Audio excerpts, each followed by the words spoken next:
Today is February 15, 2023. My name is Rob Carr of Kalamazoo Right to Life, and this is Pro-Life Week. Well, a few things today. There's an organization called the Family Heritage Alliance. I don't know how large of a group this is. I never heard of it before, but apparently they committed the unpardonable sin about 2 days ago by stating that nuclear families with a mom and a dad is the safest place for children. Well, that did not sit well with a state lawmaker, I believe, from South Dakota, and she said the comment was dangerous and un-American. Un-American to even contemplate the thought that a two-parent family is a good thing. Well, good grief, we've had studies for the last 30 or 40 years that prove the best and safest environments for kids to thrive is in two-parent households. Kids, they get better grades in school, fewer attachments to street gangs, crime, drugs, behavioral problems.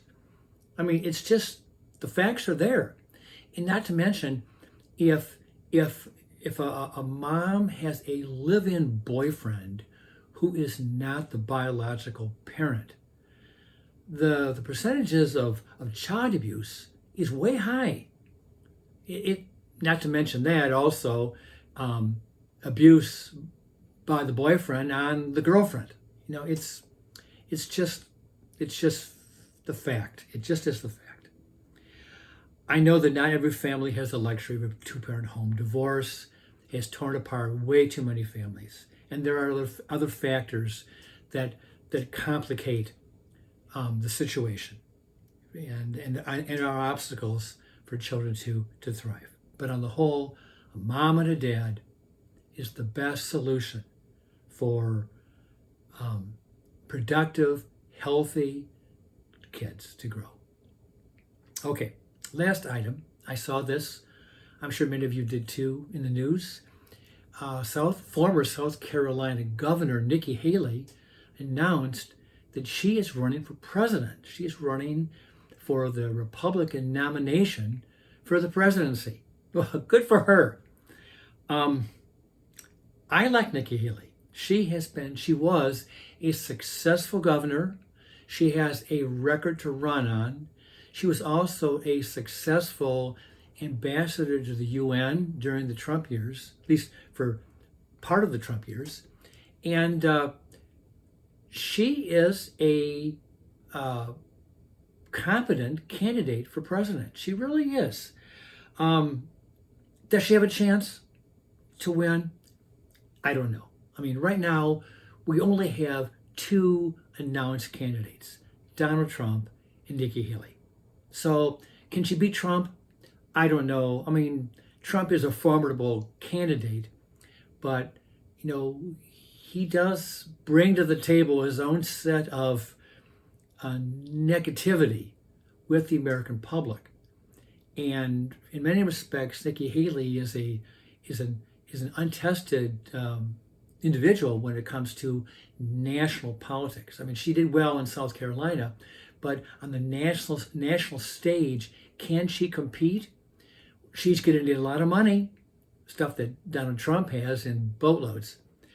But if she can raise money, if she can put together a winning staff, she may do well. You just never know.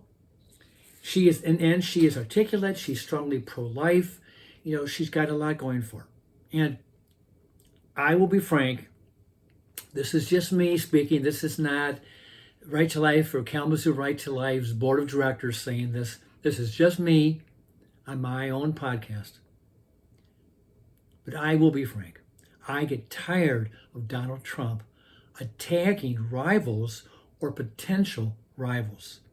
When he calls Ron DeSantis, Ron sanctimonious, that is not only childish and petty, it is ridiculous and counterproductive.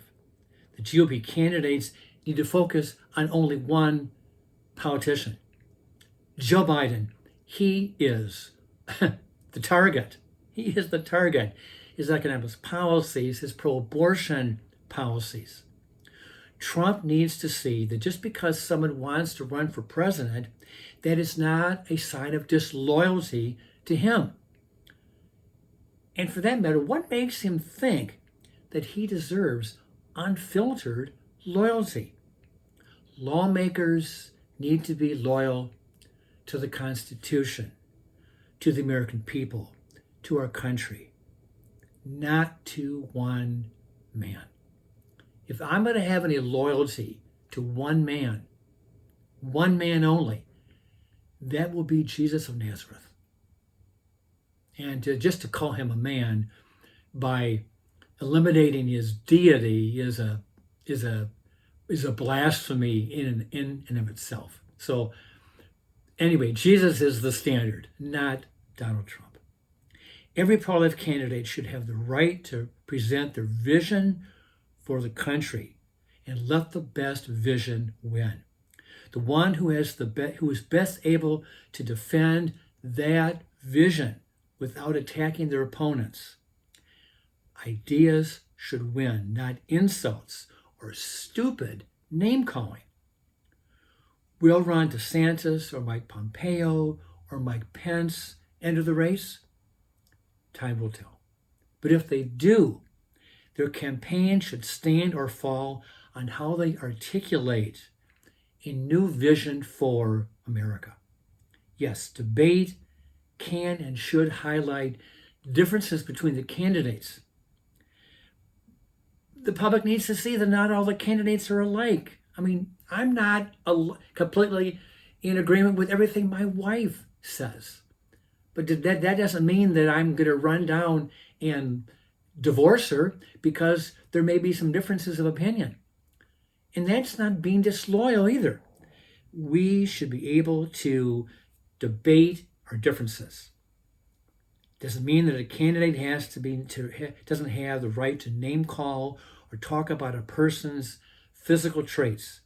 That may have worked in 2016 with Donald Trump. It will not work in 2024. I'm not saying that I have moved on from Donald Trump. I'm not saying that.